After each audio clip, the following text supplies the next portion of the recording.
Génesis 50, 15 al 21 dice así de esta manera: viendo los hermanos de José que su padre era muerto, dijeron: quizá nos aborrecerá José y nos dará el pago de todo el mal que le hicimos. Y enviaron a decir a José: tu padre mandó antes de su muerte, diciendo: así diréis a José: te ruego que perdones ahora la maldad de tus hermanos y su pecado, porque mal te trataron. Por tanto, ahora te rogamos que perdones la maldad de los siervos del Dios de tu padre. Y José lloró mientras hablaban.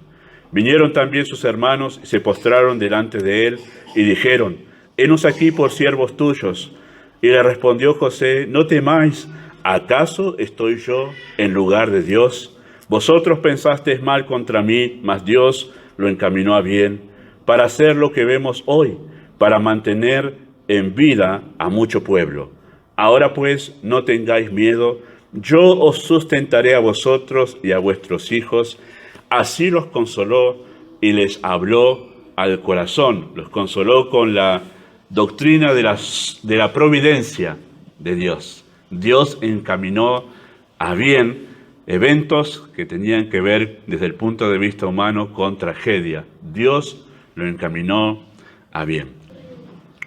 El conocimiento de Dios es algo que a nosotros nos transforma, cambia todo en nuestras vidas.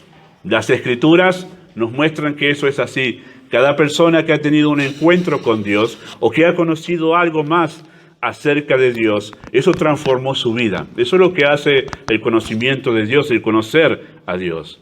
Por eso cuando estudiamos la doctrina de la providencia divina, que es hablar en sí mismo de Dios, nosotros somos confrontados a adoptar una actitud muy diferente frente a la vida. El hecho de saber que Dios gobierna su universo con un propósito definido, un propósito preciso y un propósito de cumplimiento pleno, debe llevarnos a cambiar nuestra forma de reaccionar ante los eventos de este mundo. Eso es lo que debe hacer la doctrina, o debiera ser la doctrina de la providencia de Dios en nuestras vidas. Esa es la reacción la respuesta que debería tener de nosotros. Debe llevarnos a cambiar nuestra forma de reaccionar, porque en el fondo de la cuestión, queridos hermanos, en el fondo de la cuestión, todo lo que sucede en este universo, está Dios llevando adelante su propósito, el propósito que Él se trazó en Cristo Jesús. Y esta verdad de que la doctrina de la providencia de Dios debe producir en nosotros una respuesta hacia ella, bueno, nos da pie para el tema de esta mañana. Y el tema de esta mañana justamente es que la doctrina de la providencia divina nos desafía a cambiar de perspectiva. La doctrina de la providencia divina nos desafía a nosotros a cambiar nuestra perspectiva. ¿Qué es perspectiva? Bueno, nuestra forma de mirar, el punto de vista que nosotros tenemos, eso es perspectiva, ¿sí? ¿Dónde nos vamos a ubicar para poder nosotros tener una idea y un concepto acerca de las cosas, las personas, las circunstancias, la vida, el mundo en que vivimos? ¿Desde qué perspectiva nosotros vamos a mirarlo?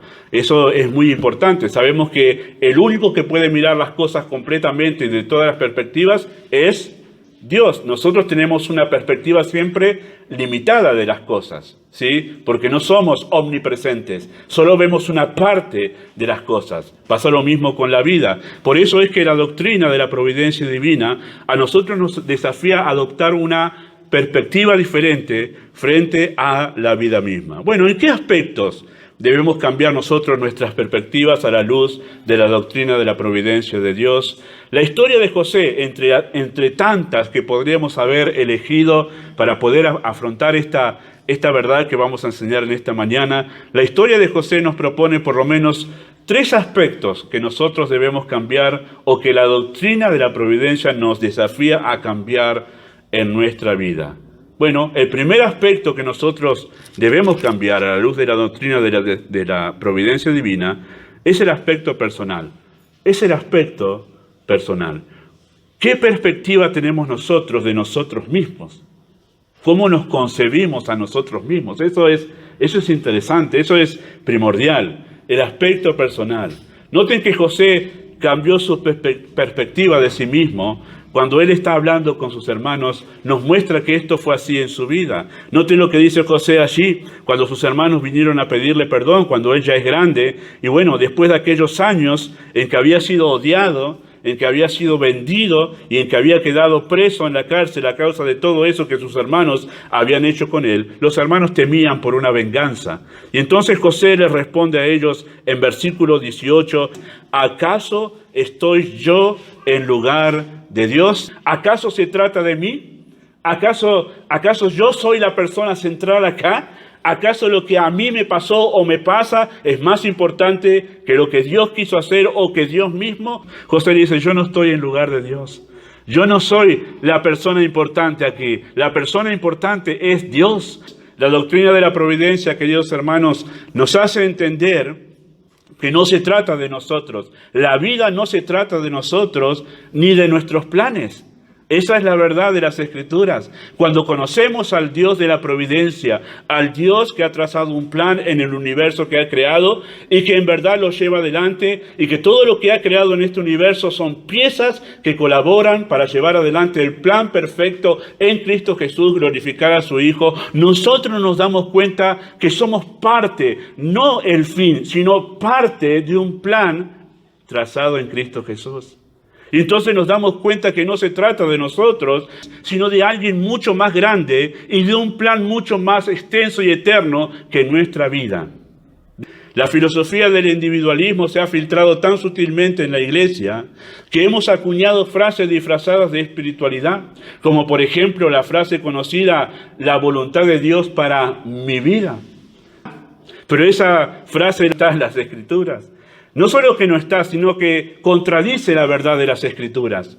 Porque la Biblia no nos enseña a buscar la voluntad de Dios para mi vida. Nos enseña a buscar la voluntad de Dios. Porque ese añadido, esa expresión que se añade para mi vida, justamente acentúa nuestro individualismo, encerrándonos en nosotros mismos, ocupados en nosotros, ansiosos por nuestros planes y por nuestros deseos. Y hagamos de nuestra vida nuestro fin en sí mismo. Hagamos de nuestros planes y nuestros proyectos la manera de alcanzar la felicidad. Hagamos nosotros de esa búsqueda de nuestros sueños un fin en sí mismo, como una pieza aislada, independiente del plan eterno de Dios.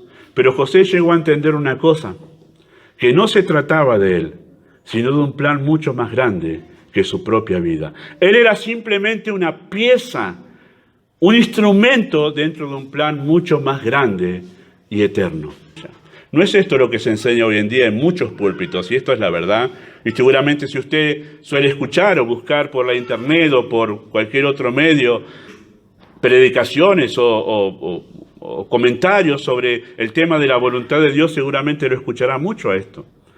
Gente animando a sus oyentes a buscar la voluntad de Dios para sus vidas, dedicar tiempo en la oración y tratar de esperar alguna señal misteriosa para saber qué es lo que Dios quiere para su vida, cuando en verdad Dios ya ha revelado su voluntad en Cristo. El propósito de Dios es que nosotros le glorifiquemos en todas las cosas que hacemos. Esa es la mejor manera de poder tener un norte para decidir sobre qué es lo mejor en relación a la voluntad de Dios. Eso es lo que hace el individualismo. Pone a Dios de lado y nos coloca a nosotros en el centro de la escena. Y pone a Dios a un costado como aquel que ayuda para que yo logre mi propósito y mi sueño. Y eso se ha filtrado en la iglesia de Cristo y ha sido tan pernicioso porque ha creado creyentes egocéntricos y egoístas. ¿Y sabe qué es lo peor? Ha creado creyentes amargados. Porque la verdadera felicidad no está en la realización y cumplimiento de nuestros sueños, sino en la glorificación de Dios. ¿Y sabe por qué es así? Porque hemos sido creados, ese es el diseño que Dios hizo para que nosotros glorifiquemos a Dios. Y cuando salimos de ese propósito, nuestra vida pierde completo sentido. Nuestra vida pierde completo sentido. En la búsqueda de la realización personal, se ha creado un mundo de gente completamente desdichada. Por eso José entendió una cosa a la luz de la providencia de Dios. No se trata de mí, se trata de Dios. ¿Acaso estoy yo en lugar de Dios? La doctrina de la providencia nos muestra que hay un plan supremo centrado en Cristo, por Él y para Él, dice la Escritura. Son todas las cosas, y eso es Colosenses capítulo 1. De eso se trata la vida, queridos hermanos. De eso se trata la vida, no de nosotros, sino de Dios. José experimentó en primera persona el propósito de sus circunstancias. Dios se dio a conocer a través de ellas. ¿Acaso no es ese el problema de tu vida, querido hermano? Te has puesto a ti como lo más importante y Dios ha quedado relegado a segundo plano. No se trata de ti, ni se trata de mí. Se trata de Cristo la vida. ¿No será ese el problema, en verdad, de nuestra falta de orden en la vida? ¿No será ese quizá el problema y la razón de falta de crecimiento espiritual? ¿No será ese el problema en realidad de tanta desdicha en nuestros corazones? Porque en verdad hemos perdido el norte y estamos en una perspectiva de la vida completamente incorrecta. José pudo entender esto a la luz de la doctrina de la providencia divina. En segundo lugar, nosotros debemos cambiar de perspectiva en cuanto a la luz de la doctrina de la providencia de Dios en el aspecto interpersonal. Primero en el aspecto personal, pero también en el aspecto interpersonal. Interesante lo que dice ahí José cuando le responde a ellos en versículo 20. Le dice: vosotros pensasteis mal contra mí, mas Dios lo encaminó a bien. ¿Podía José haber guardado rencor y resentimiento contra sus hermanos? Seguramente ustedes, la mayoría que lee las Escrituras, recordará lo que pasó José desde su juventud. 17 años tenía él cuando fue vendido por sus hermanos a los tratantes de esclavos. Y de allí fue llevado a trabajar como esclavo también en la casa de un jefe en Egipto, y que de ahí por una injusticia fue llevado a la cárcel. Y en la cárcel misma la Biblia termina en el libro de Génesis capítulo 40 diciendo que se olvidaron de José. Así fue su vida. Así que José, muy bien, saber que todo eso comenzó con el odio de sus hermanos. Cuando se encontró con ellos podía haberles guardado rencor y resentimiento. Podía haberlos culpado por todo lo que había vivido. Podía haberlos acusado de ser responsables de no haber podido él llevar una vida normal. Tranquilamente podía haberlo acusado a sus hermanos de todo esto, pero José no niega de ninguna manera que ellos hicieron mal. Ustedes pensaron mal, no está justificando lo que ellos hicieron, pero sin embargo nosotros notamos que no hay una sola pizca de rencor en el corazón de José por lo que sus hermanos le habían hecho. No le está diciendo: sí, ustedes me la van a pagar, ustedes sí que me hicieron sufrir, todas las que pasé fue por culpa de ustedes. Si ustedes no me hubieran vendido, yo hubiera podido disfrutar de papá, yo hubiera podido disfrutar de mi hermano menor que ni siquiera lo conozco, yo hubiera podido disfrutar de todo esto, podía haber formado una familia en medio de ustedes, y un montón de reproches podía haber utilizado José. Pero José tenía una perspectiva diferente de sus relaciones interpersonales. José sabía que no había razón para guardar rencor hacia aquellas personas que injustamente lo habían tratado. Pero ¿cómo se logra eso? ¿Cómo se logra que uno no guarde rencor a las personas que hacen injusticias contra nosotros, que realmente nos tratan mal? José pudo entender que eso era parte del plan de Dios. José pudo entender que el odio de sus hermanos, José pudo entender que el hecho de que sus hermanos lo hayan vendido y haya llegado a ser esclavo y que después injustamente haya sido puesto en la cárcel, todo eso era parte del trazado del plan de Dios. Por eso José no guardaba rencor. Aunque José sabía que ellos habían hecho mal, sin embargo, su corazón tenía una perspectiva muy diferente de las injusticias en la vida. Él sabía que Dios las había planificado en el trazado del plan de Dios, del mapa de Dios. Todo eso había entrado dentro de algo que Dios había planificado antes de la eternidad, de los tiempos, pensando en glorificar a su Hijo Cristo. Entendió que ese era el camino elegido por Dios para que Él llegase a ser el instrumento apto en un tiempo de necesidad. ¿Cómo llegó José a llegar a ser segundo después de Faraón? Bueno, porque en verdad en la cárcel, cuando llegó a estar encarcelado, conoció ahí al copero y al panadero del rey, que estaban presos, porque los dos habían delinquido contra el rey.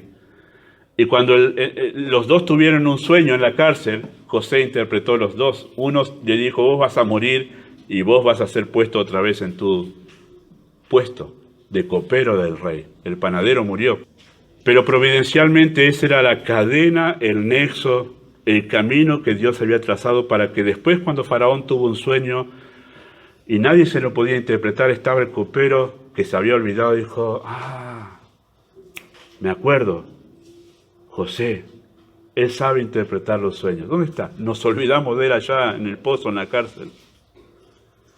Todo un plan trazado por Dios para ponerlo allí, a ser segundo después de Faraón. Y cuando José miraba todo el recorrido, el trazado del plan de Dios, dice, no puedo guardar rencor a mis hermanos, porque esto estaba dentro del propósito de Dios. Queridos hermanos, no tenemos tiempo, no es el propósito de este estudio en este mes, pero ustedes deben saber esto. La historia de José alguna vez la miraremos en detalle, pero deben saber que además de que esto estaba pensado para que José sea aquel a quien Dios utilizaría para salvar la vida a mucho pueblo, también estaba trazado esto para que el carácter de José se forjase a través de estas situaciones.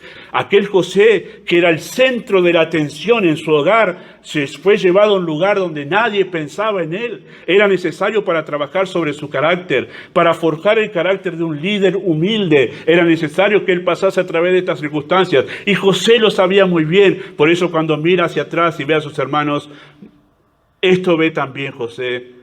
No les voy a guardar rencor de ninguna manera, porque fueron el instrumento de Dios para tratar con mi propio egoísmo, con mi propio orgullo. Dios tenía pensado todas estas cosas en su plan. Así que, queridos hermanos, sin duda alguna, Él cambió la perspectiva acerca de las relaciones interpersonales. No tenía en su corazón la disposición a guardar rencor contra nadie, porque sencillamente Él sabía que todas las personas son un instrumento de Dios y Dios puede controlar el corazón de cada uno. Y si había pasado esto en su vida, seguramente Dios tenía mucho que enseñarle a él. Él no se enfocó en el daño que le hicieron, sino en cómo Dios encaminó su voluntad a través de esas situaciones. A través de esas situaciones. Solo aquellos, queridos hermanos, que conocen la mano providencial de Dios, pueden vencer el rencor, el resentimiento, el odio y la amargura guardadas en el corazón. Saber que todo ayuda bien a aquellos a quien Dios ha predestinado para ser conformes a la imagen de su Hijo. Y para llegar a ese bien, ser conformes a la imagen de su Hijo, Dios utiliza instrumentos de gracia. Y a veces esos instrumentos son personas que nos aborrecen, son personas que se oponen a nosotros, son personas que nos hacen injusticias, para tratar Dios con nuestros corazones y llevarnos más cerca de Cristo. Algunos de ustedes recordarán la historia de Corrie ten Boom, esa mujer que por haber escondido a judíos en su casa fue llevada a los campos de concentración. Y estando en los campos de concentración, ella y su hermana, en la Alemania nazi estoy hablando, haber sido llevada ella y su hermana tenía un corazón mucho más piadoso que ella, a la luz de lo que ella relata en su libro. Y ella odiaba a los soldados nazis que torturaban a las personas que estaban allí. Su hermana le decía, Corrie, no odies. Y su lucha en la cárcel era no odiar a esos soldados y aprender cómo predicarles de Cristo. Su hermana le decía, Corrie, no odies. Y su aprendizaje en la cárcel fue aprender a amar a los soldados que las torturaban a ellas. Y cuando sale de la cárcel ella, su hermana no, su hermana murió. La lección que ella recuerda es esa, que su hermana le enseñó que debía amar a aquellos que a ella la odiaban. ¿Cómo se puede hacer eso? Solamente entendiendo que hay un Dios providencial que permite las cosas para tratar no solo con nuestras vidas, sino llevar adelante un plan eterno. Nosotros cambiaremos la perspectiva sobre las relaciones interpersonales, dejaremos de odiar a las personas que nos han hecho mal, dejaremos de guardar rencor y de echarle la culpa a aquellos que han sido un tropiezo en nuestras vidas. Dejaremos nosotros de sentirnos amargados y decir mi vida hubiese sido distinta si yo hubiese nacido en otra familia. Dejaremos nosotros de cuestionarnos y decirnos si yo hubiese tenido otros padres, si yo hubiese tenido otras oportunidades. En realidad miraremos para atrás y diremos, ha habido un Dios que ha permitido este hogar este país, esta situación, estas personas en mi vida para tratar con mi corazón, para llevarme a Cristo, para tratar con mi alma. Y en lugar de mirarnos como víctimas, elevaremos un canto de adoración a Dios por la manera en que misericordiosamente Él ha tratado con nuestros corazones y nos ha hecho ver nuestro egoísmo, nuestro egocentrismo, nuestro odio, nuestros celos, nuestro rencor. Porque si esas personas no apareciesen en nuestras vidas, ¿cómo sabríamos nosotros todo el odio que hay dentro de nuestra alma? Con los amigos no pasa eso, pero hace falta que alguien se levante contra nosotros cuando ya aparezca el deseo en el corazón de matarlo. Pero no sabríamos eso si esas personas no se interpusiesen en nuestro camino. ¿Qué pasaría si el vecino dejase de tirar basura en tu vereda? ¿No sabrías tú cuánto odio tienes en tu corazón? Y quizás la manera de que Dios te está llevando a trabajar en tu corazón para amar a aquellos que te hacen una injusticia. Debemos cambiar nuestra perspectiva sobre las relaciones interpersonales. Somos muy propensos nosotros a enseguida, cuando alguien nos hace una mala cara, ¿qué me haces? ¿Tienes algo contra mí? Cuando en verdad debiéramos nosotros aprovechar esa oportunidad para expresar amor con la persona, ser comprensivos. Quizá ha tenido un mal día, quizá vino de la casa con problemas familiares, quizá en verdad está pasando problemas económicos y en verdad se chocó con nosotros y no tiene nada que ver con nuestras vidas. Son muy propensos a ser egocéntricos, ¿verdad? Parece que todo pasa con nosotros. Me miró mal a mí, no me habla a mí, está mal por mí, canta mal por mí. No somos el centro del universo, queridos hermanos. Debemos empezar a pensar diferente a la luz de la providencia de Dios. Somos individualistas y nos creemos demasiado importantes. Todo el mundo está contra mí. ¿De verdad? ¿Piensas que eres el centro del universo? Todo el mundo no está contra ti. Es más, te voy a decir, el mundo está pensando en otra cosa. Alguien puso esto una vez en las redes sociales. La gente suele mandar indirectas por las redes sociales, ¿no? Algunos, no todos, gracias a Dios. Gracias a Dios que no es así. Y una cosa que he dicho en algún momento en las redes sociales, no comunique sus problemas en Facebook por una sencilla razón. A nadie le importa. Y eso es verdad, queridos hermanos. A nadie le importa que usted se queje de su esposo, de su esposa, de su amigo, su vecino. A nadie le importa eso. Pasan por alto esas publicaciones. Usted no es el centro del universo. Hay alguien mucho más importante que usted y eso es una realidad que nosotros debemos aprender. Esta ideología individualista ha dicho, tú eres lo más importante, tú eres el mejor proyecto de tu vida y eso ha alejado a la gente de Dios. Dios es lo más importante, Cristo es lo más importante. Y ahí debemos pensar nosotros y ubicar nuestros pensamientos.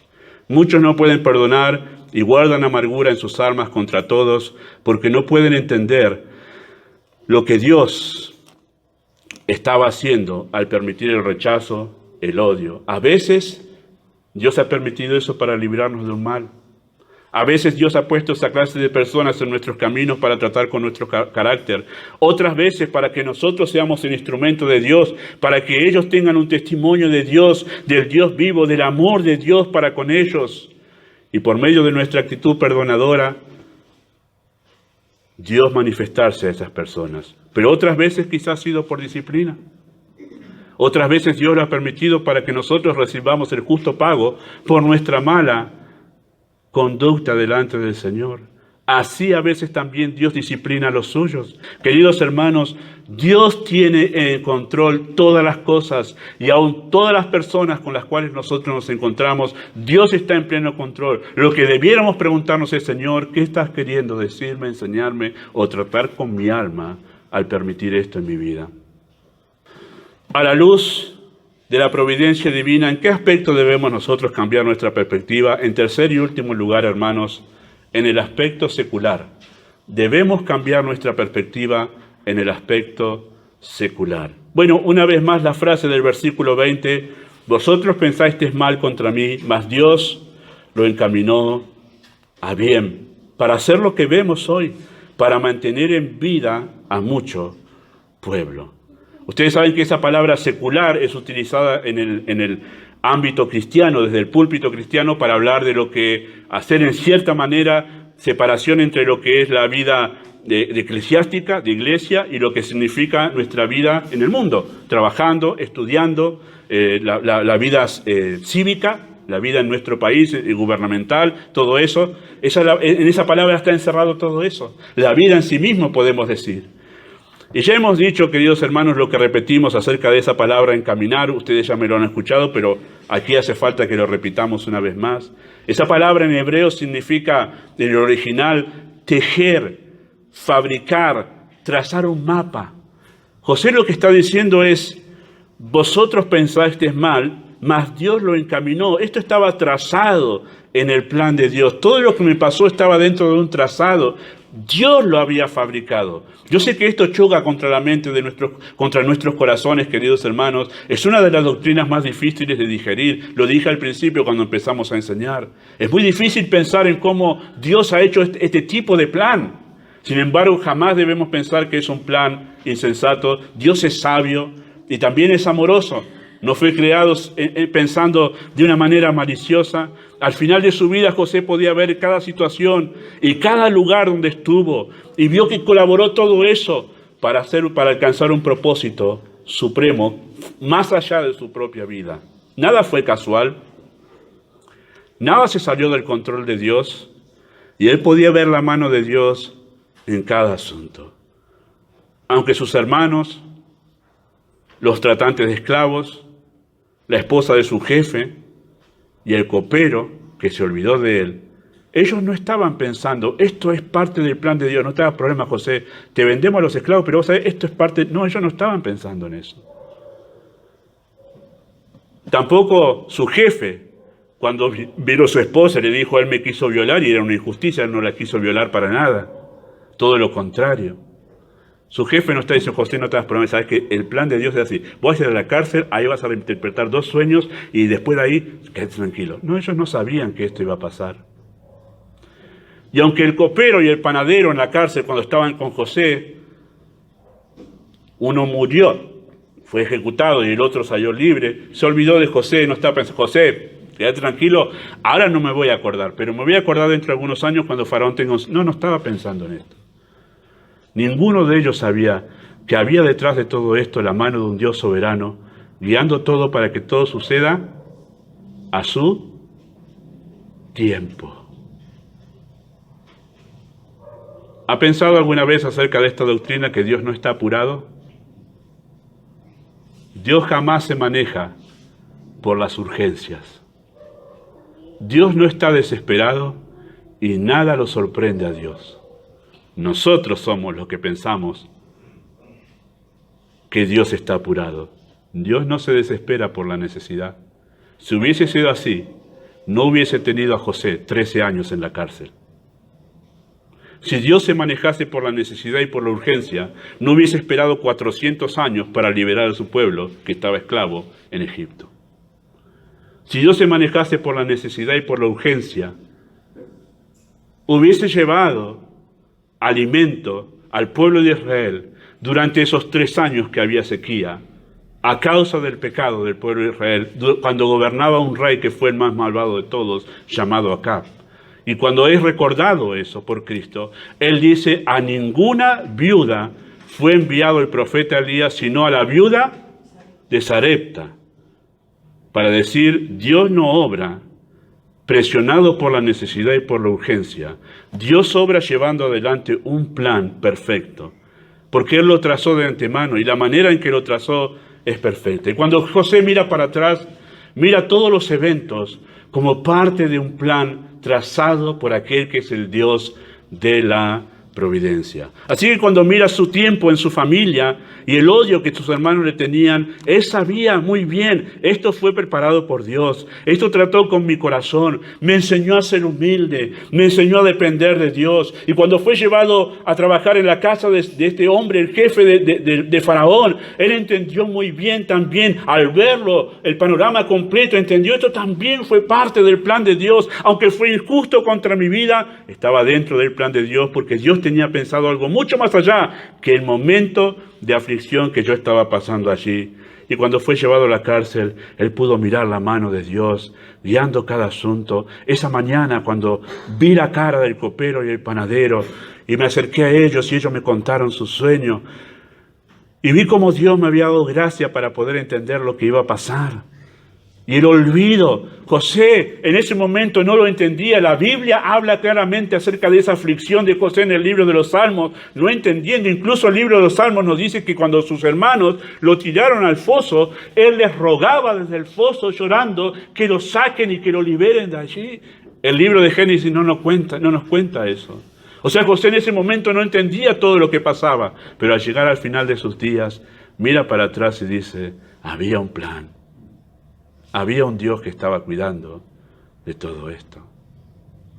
Nada, queridos hermanos, de los eventos de la vida secular está fuera del propósito de Dios. El creyente que no conoce la providencia de Dios no puede ver en sus circunstancias la mano de Dios. No puede confiar por eso. Ve solo desgracias, accidentes. Este tipo de creyente no puede conciliar su vida secular con el plan de Dios. Dice, son cosas diferentes. Para él son cosas diferentes.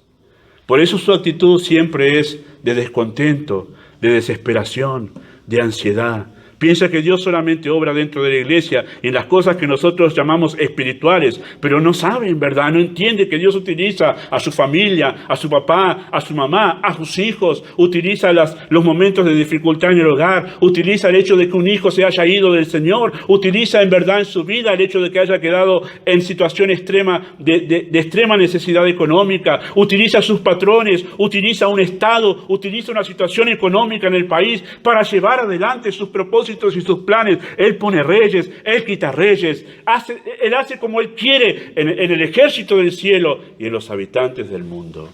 Y no hay quien le diga, ¿qué estás haciendo? Nadie puede objetar la mano del Dios soberano. El creyente debe tomar una actitud de santa sumisión, queridos hermanos, a la luz de esta doctrina. Debe adoptar una actitud de santa sumisión, saber que Dios es quien está dirigiendo los eventos en el mundo, y también en su vida en particular, por lo cual debemos decir, como Santiago nos enseña en su carta, si el Señor quiere, haremos esto o aquello. Saber que podemos trazarnos planes y tener proyectos en la vida, pero tener el corazón abierto, queridos hermanos, a que Dios puede utilizar algo para frenar nuestro camino y cambiar nuestro rumbo, de acuerdo al plan en Cristo que Él se ha trazado desde la eternidad. Siempre he dicho eso, al estar siempre con los jóvenes en los campamentos, está muy bien y debieras tener proyectos de vida, pero deberías tener el corazón abierto a que si Dios te cambia el camino, en sumisión humillar tu corazón y decir, Señor, muy bien. Si quieres eso, es lo mejor entonces para mi vida. Hay una doctrina muy perniciosa también en nuestros días. Declara todo para que todo se te cumpla. ¿Y si Dios no quiere? ¿Y si Dios no quiere? Porque el soberano es Él, no nosotros. Y debiéramos decir como Santiago, si el Señor quiere, haremos esto o aquello. El creyente debe tomar una actitud de plena confianza, sabiendo que Dios está en control y es digno de toda confianza. Dígame la verdad, querido hermano, si lo más difícil no es confiar. Lo más difícil es confiar en el Señor. Por eso a diario tenemos pruebas y oportunidades para crecer en la confianza del Señor. Queridos hermanos, en último lugar, la doctrina de la providencia debe llevarnos a pensar que nada es sin un propósito en nuestras vidas. Esta doctrina nos obliga a examinarnos constantemente y a preguntarnos, ¿qué está haciendo Dios? ¿Por qué me encontré con esta persona? ¿Ha querido Dios tratar con mi alma, llamarme la atención a algo, tratar con mi corazón, animarme? ¿Cuántas veces nos hemos encontrado con alguien, estamos desanimados y de repente alguien dijo una palabra y ahí estaba el Dios de la providencia trayendo una caricia a nuestras almas, animando y estimulándonos? Esas son las razones por las cuales aprovecho usar las redes sociales, queridos hermanos, a subir versículos, pensamientos y frases. ¿Quién sabe a quién puede hablarle Dios a través de ese versículo que alguien subió? Yo mismo he sido bendecido, yo mismo he sido llamado la atención, yo mismo he sido consolado por versículos, frases que otros han subido a las redes sociales. Eso es una buena manera de usar algo que otros utilizan muy mal, porque confiamos en el Dios de la providencia, que Él puede utilizar los instrumentos que Él quiere utilizar para tratar con nuestras vidas. Esta doctrina nos lleva a mirar que hay algo mucho más grande que nosotros mismos y que nuestro pequeño mundo del cual debemos salir, hermanos, y extendernos a Cristo. ¿Acaso estoy yo en lugar de Dios? ¿Se trata de mí? No, se trata de Cristo. Amado Padre Celestial, usa tu palabra en cada corazón. Nosotros reconocemos que para nuestro corazón es muy difícil luchar contra el egocentrismo, el egoísmo y especialmente con la doctrina individualista de nuestros tiempos. Pero ayúdanos a comprender lo que has hecho comprender a muchos en la historia de la cristiandad, tal como el apóstol Pablo, y llegar a decir, ya no vivo yo, ahora vive Cristo en mí. En nada estimo preciosa mi vida para mí mismo, con tal que acabe mi carrera con gozo y el ministerio que recibí del Señor para dar testimonio de su Hijo. Por eso, Padre, eleva nuestros ojos a lo eterno, sácanos de nuestro pequeño mundo y llévanos a Cristo. En el nombre de Jesús. Amén.